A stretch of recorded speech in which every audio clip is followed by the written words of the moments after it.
I was reviewing the joint business loan documents we'd just signed.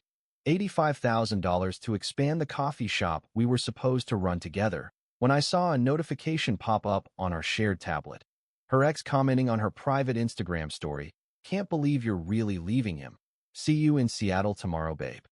Hey friends, please subscribe and turn on notifications, like this video, and leave a comment with your impressions. This will be a great help. Thank you. We never tire of reminding you. It's all thanks to you. It was early May in Salt Lake City, Utah, one of those perfect spring weeks when the snow has finally melted off the mountains and everything smells like lilacs blooming in every neighborhood. I'm 34, been working as a CPA for a mid-size accounting firm downtown for the past 8 years. Numbers work, tax preparation, financial planning, business consulting. You spend enough time with financial statements and you learn to read between the lines, to spot inconsistencies before they become problems, to trust data over explanations. Jessica is 29, works as a social media manager for a local outdoor recreation company. Creative, always on her phone managing content calendars and engagement metrics, constantly talking about algorithms and brand partnerships. We'd been together for 4.5 years, living together in a converted loft apartment in the Sugar House neighborhood for the past 2 years. We weren't just planning a future, we were actively building one together. 3 months ago, we decided to go into business together. There was a small coffee shop for sale in the 9th and 9th District. Great location, loyal customer base. Owner retiring and looking for the right buyers. Jessica had always dreamed of running a creative space, and I had the financial skills to make it viable. We'd spent January and February developing a business plan, working with a business broker, getting everything lined up. Last week, Tuesday, May 2nd, we'd closed on the purchase, signed all the documents, took out a joint business loan for $85,000 to cover the purchase price and initial renovations. Both our names on everything. Equal partners. The plan was to do a soft opening in July after we remodeled and rebranded. Jessica would handle the creative side, menu development, social media, atmosphere. I'd handle the books, vendor relationships, financial planning. That Thursday afternoon, I was working from home, finishing up some client tax extensions at our dining table. Jessica had said she was meeting with a designer to look at furniture options for the coffee shop, tables, chairs, lighting fixtures. She'd left around noon, said she'd be back by 5. Around 3:30, I needed to reference something in our business loan documents. We kept everything in a shared folder on our tablet, the one we both used for personal stuff. I opened the tablet, pulled up the loan paperwork, and was scrolling through the terms when a notification popped up at the top of the screen. Instagram notification. Someone had commented on Jessica's story. The preview showed, "Brandon M. commented on your story. Can't believe you're really leaving him. See you in Seattle tomorrow, babe." I stared at that notification. Read it 3 times. Then I tapped on it. It opened Jessica's Instagram. She was still logged in on the tablet. The story that Brandon had commented on was visible only to a close friends list. It showed a photo of 2 plane tickets. The caption read, "New chapter starting tomorrow. Seattle, here I come." Sometimes you have to choose the life you actually want. Brandon Morrison, Jessica's ex-boyfriend from college. They dated for 3 years at the University of Washington before she moved to Utah for her job about 5 years ago. She'd mentioned him maybe twice. Once when we were watching a Seahawks game, and she said she used to go to games in Seattle with an ex. Another time, when someone she knew from college got married, and she mentioned her ex had been at the wedding. I tapped through to Brandon's profile. Recent photos showed him in Seattle, coffee shops, Pike Place Market, the Space Needle. His bio said he worked in tech for Amazon. I went back to Jessica's close friend's story. There were 3 other slides before the plane ticket photo. First slide, a screenshot of an apartment listing in Seattle's Capitol Hill neighborhood. Caption, "Found the perfect place. Can't wait to start over." Second slide, a photo of our coffee shop's exterior taken from across the street. Caption, "Sometimes partnerships aren't meant to be. On to better things." Third slide, a photo of what looked like Brandon's hand holding hers. Caption, "Grateful for second chances and people who never stopped believing in us." Fourth slide, the plane tickets. "New chapter starting tomorrow." I sat there staring at the tablet. Then I pulled out my phone and took photos of every single slide in her story. Documented everything. Screenshots of Brandon's comment, the apartment listing, all of it. Then I opened our business loan documents on the tablet, and started reading very carefully. The loan was structured as a partnership loan with both of us as co-borrowers. Equal liability. If one partner defaulted, the other was responsible for the full amount. The coffee shop purchase agreement had both our names on it. The lease for the commercial space, signed 2 weeks ago, had both our names as lessees. I pulled up the loan amortization schedule. First payment due June 15th. Monthly payments of approximately $2,100 for 5 years. Then I looked at the business bank account we'd opened. Current balance, $89,300.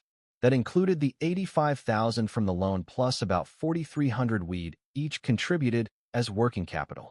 The account required both signatures for withdrawals over $5,000. Next, I checked our apartment lease.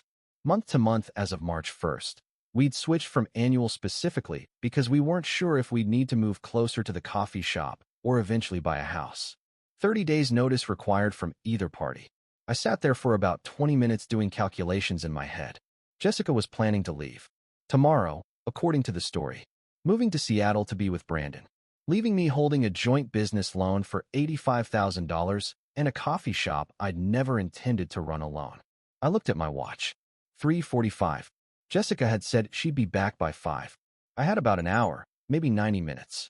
I opened my laptop and started making calls. First call was to our business attorney, Robert Chen. We'd worked with him on all the purchase documents. Robert, this is Owen Matthews. Jessica Hunt and I just closed on the Brewpoint Coffee acquisition last week.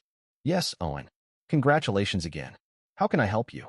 I need to understand my options if one partner wants to exit the business immediately. Long pause. That's very soon after closing. What's happening? I have reason to believe Jessica is planning to leave the state tomorrow. I need to know where I stand legally and financially. Oh, that's a significant problem. You're both on the loan as co-borrowers, correct? Correct. And both on the commercial lease? Yes. If she leaves, you're still liable for the full loan amount and the full lease obligation. The lender doesn't care about your personal arrangement. They see two borrowers and they expect payment. Can I force a buyout? You could pursue that legally, but it would take time and money. In the immediate term, you'd be responsible for keeping the loan current.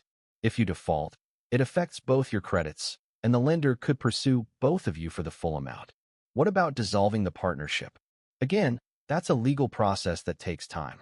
The loan and lease obligations don't disappear just because the partnership dissolves. And given that you just acquired the business, there's no established value beyond what you paid. You'd essentially be trying to sell a business you haven't even opened yet. So I'm stuck. In the short term, yes. Unless you can reach an agreement with Jessica where she buys you out or you buy her out, or you find a third-party buyer quickly. But realistically, you're looking at weeks or months to resolve this. And in the meantime, you have financial obligations. Thank you, Robert. I appreciate your honesty. I hung up and sat there thinking. $85,000 loan. Both of us liable. Jessica leaving tomorrow to start a new life in Seattle with her ex-boyfriend, leaving me holding the bag. I called the bank that issued our business loan. Mountain West Business Banking. This is Sharon. Hi, Sharon. This is Owen Matthews. I have a business loan that just funded last week. Account number 4792 to 8831. Let me pull that up. Yes, Mr. Matthews. How can I help you? I need to understand the terms if one of the co-borrowers wants to exit the loan. I see you have a co-borrower, Jessica Hunt. Is she looking to be removed from the loan? Potentially, yes. She can't be removed unless the loan is refinanced in your name only, which would require you to qualify for the full amount based on your income and assets alone. Or the loan would need to be paid off entirely. What if she just stops contributing to payments? Then you'd be responsible for the full monthly payment. If payments aren't made, we'd pursue collection from both borrowers. It would negatively affect both credit scores. And there's no grace period or, no sir. The loan terms are binding for both parties regardless of personal circumstances. Understood. Thank you. I hung up and looked at my financial situation. My salary as a CPA was good, $92,000 a year. I could technically afford the loan payments on my own if I had to. But I'd also have to run the coffee shop by myself or hire a manager, which I'd never planned for. And I'd be doing all of this while working full-time at the firm. Or I could walk away from everything. Take the credit hit. Let the business fail. But that wasn't who I was. I'd spent 15 years building a reputation in the Salt Lake business community. I wasn't going to destroy that because Jessica decided to abandon our partnership. I looked at the time. 4:15. I needed to move fast. I called my firm's managing partner, David Sorensen. David, it's Owen. Do you have a minute? Of course. What's up? I need to talk to you about something personal that might affect my work. I just found out my business partner is leaving the state tomorrow. We just closed on a coffee shop acquisition last week. I'm going to be dealing with some complicated unwinding of that partnership while trying to keep the business viable. Jesus, Owen. That's a mess. What do you need? Potentially some flexibility over the next few months. I might need to adjust my hours temporarily while I figure out what to do with the coffee shop. You thinking of running it yourself? I don't know yet. I'm trying to evaluate options. Well, you know we value you here. If you need to shift to a 4-day week for a while or work some flexible hours, we can make that happen. But keep me posted on what you're thinking. I appreciate that, David. And Owen, if you need a reference for a business loan refinance or anything financial, let me know. We'll back you up. Thank you. Next, I called a commercial real estate broker I knew, Amy Thornton. Amy, Owen Matthews. We met at that Chamber of Commerce event last month. Of course, Owen. How are you? I need advice on a situation. I just bought a coffee shop with a partner, and the partner is leaving the state tomorrow. I need to understand my options. Can you buy her out? Potentially, but I need to do it fast. Like in the next 24 hours. That's aggressive. What's the total value? Purchase price was $85,000 plus we each put in about $4,000 in working capital. So roughly $93,000 total investment. And you want to buy out her half? If that's the cleanest option, yes. You'd need about $46,000 to buy her out of the business. Can you get financing that quickly? I could potentially pull from retirement accounts or get a personal loan. What would the process look like? You'd need a buyout agreement drafted immediately. Your attorney could do that. She'd sign over her ownership interest and you'd pay her the agreed amount.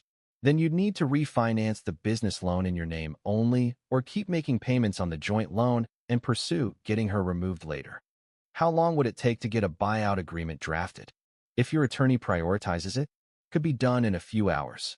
I called Robertson back. Robert, if I wanted to buy out Jessica's interest in the business immediately, like today or tomorrow, could you draft a buyout agreement? I could draft it, yes, but she'd have to sign it. If she's leaving tomorrow, is she going to cooperate?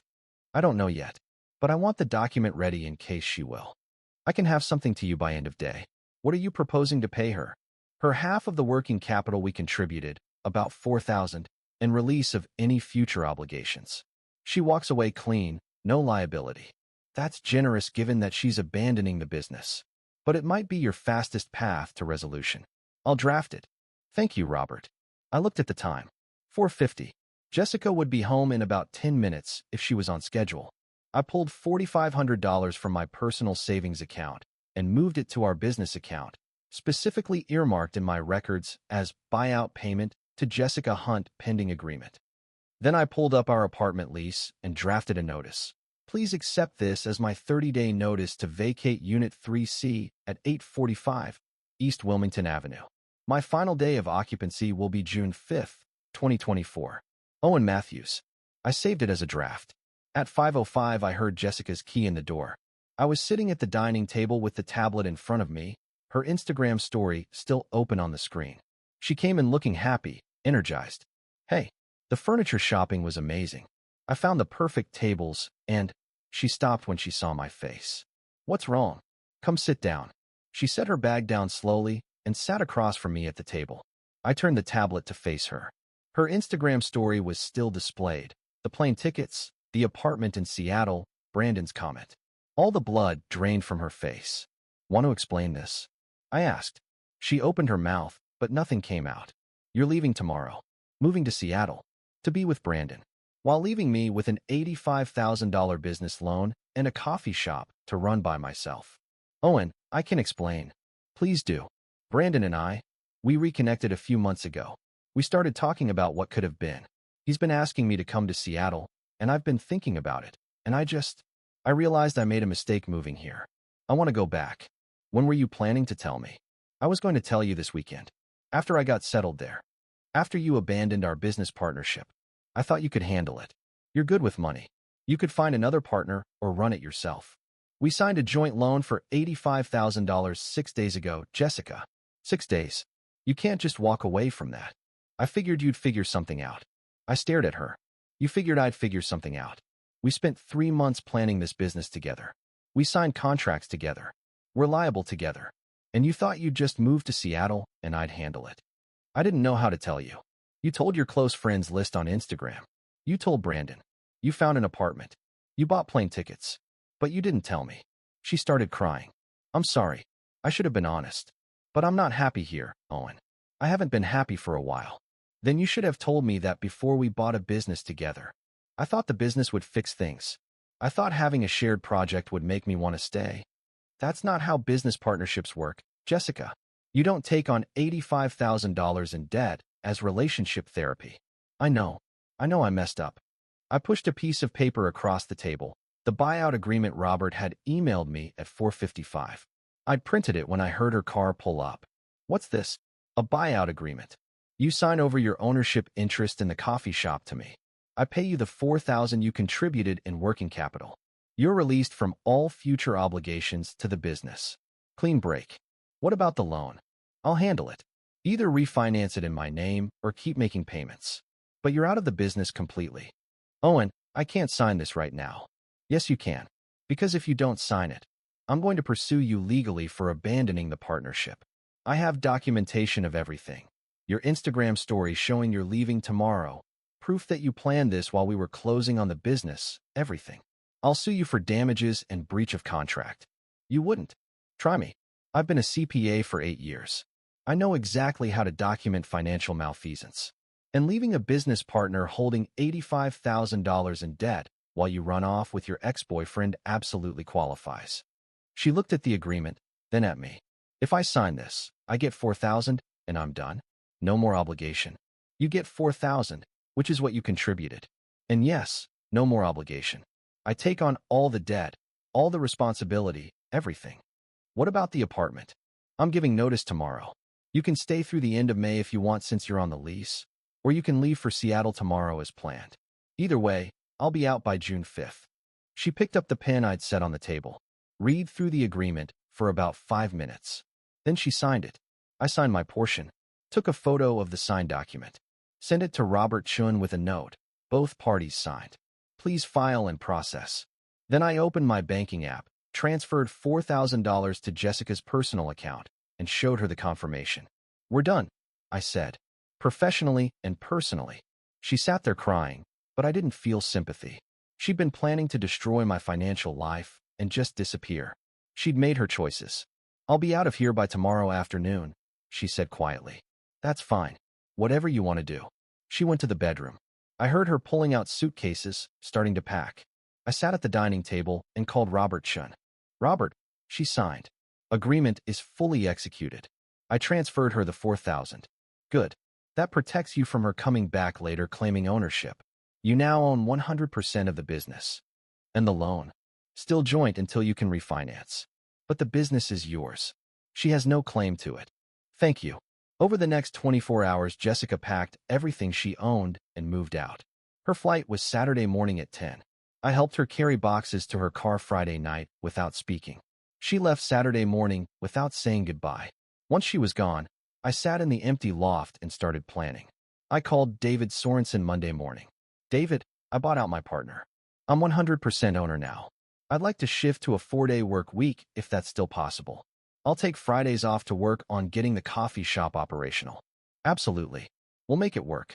I spent the next 8 weeks doing something I never planned to do, becoming a coffee shop owner.